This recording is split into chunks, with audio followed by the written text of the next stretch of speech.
a fierce dispute erupted in the president-elect's camp between immigration hardliners and tech industry leaders, including Elon Musk. Elon Musk has been involved in an online battle against Trump loyalists who are immigration hardliners. Weeks before President-elect Donald J. Trump is to take office, a major rift has emerged among his supporters over immigration and the place of foreign workers in the U.S. labor market. The debate hinges on how much tolerance, if any, the incoming administration should have for skilled immigrants brought into the country on work visas. The schism pits immigration hardliners against many of the president-elect's most prominent backers from the technology industry, among them Elon Musk, the world's richest man, who helped back Mr. Trump's election efforts with more than $250 million, and David Sachs, a venture capitalist picked to be czar for artificial intelligence and cryptocurrency policy. The tech industry has long relied on foreign skilled workers to help run its companies, a labor supply that critics say undercuts wages for American citizens. The dispute, which late Thursday exploded online into acrimony, finger-pointing, and accusations of censorship, frames a policy quandary for Mr. Trump. The president-elect has in the past expressed a willingness to provide more work visas to skilled workers, but has also promised to close the border, deploy tariffs to create more jobs for American citizens, and severely restrict immigration. Loomer, a far-right activist and fervent Trump loyalist, helped set off the altercation earlier this week by criticizing Mr. Trump's selection of Sriram Krishnan, an Indian-American venture capitalist, to be an advisor on artificial intelligence policy.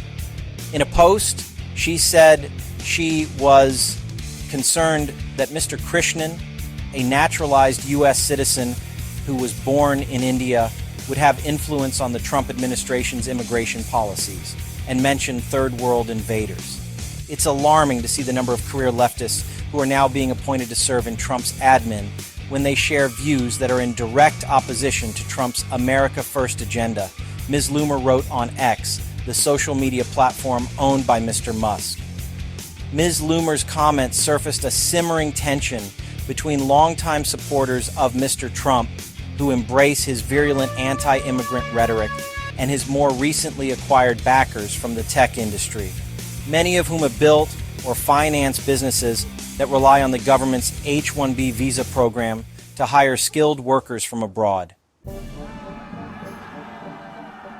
In response, Mr. Sachs called Mr. Loomer's critiques crude, while Mr. Musk posted regularly this week about the lack of homegrown talent to fill all the needed positions within American technology companies.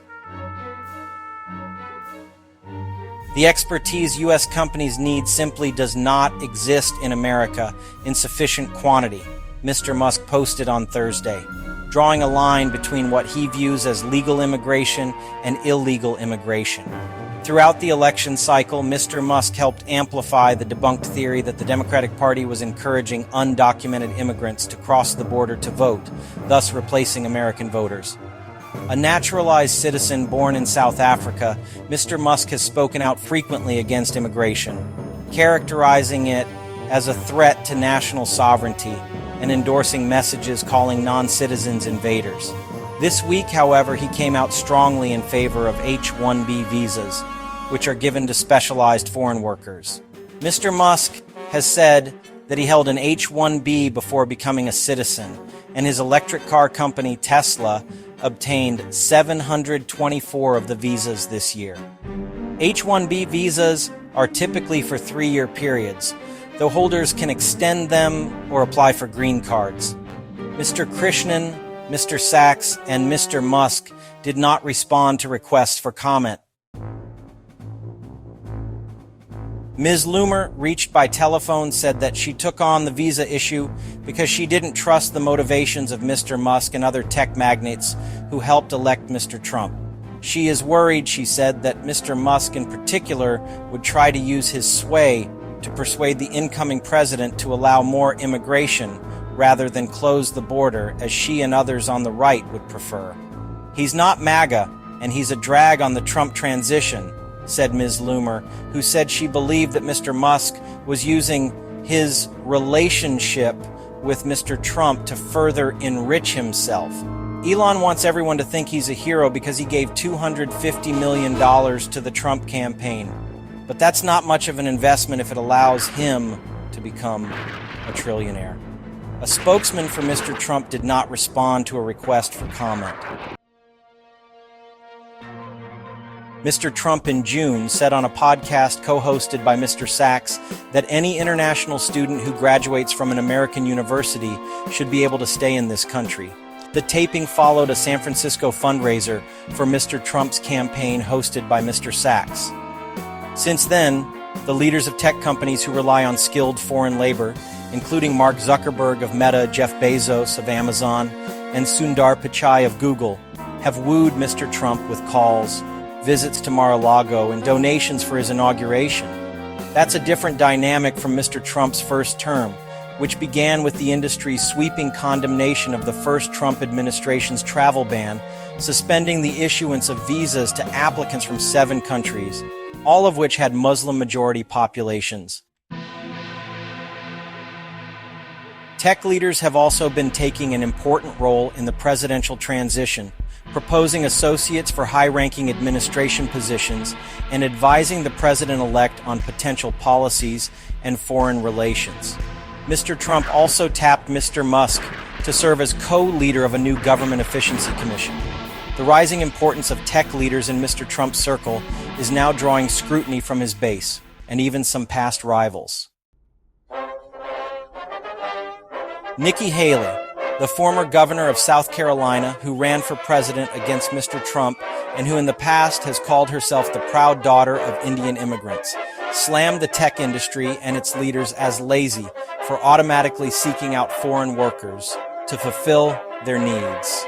If the tech industry needs workers, invest in our education system, she wrote on X on Friday morning. Invest in our American workforce. We must invest in Americans first before looking elsewhere. On Friday, Stephen K. Bannon, a longtime Trump confidant, hosted a series of influencers and researchers on his popular War Room podcast who critiqued big tech oligarchs for supporting the H-1B program and cast immigration as a threat to Western civilization. Others took a more sympathetic stance toward Silicon Valley's desire to continue bringing in engineers and other skilled workers from abroad.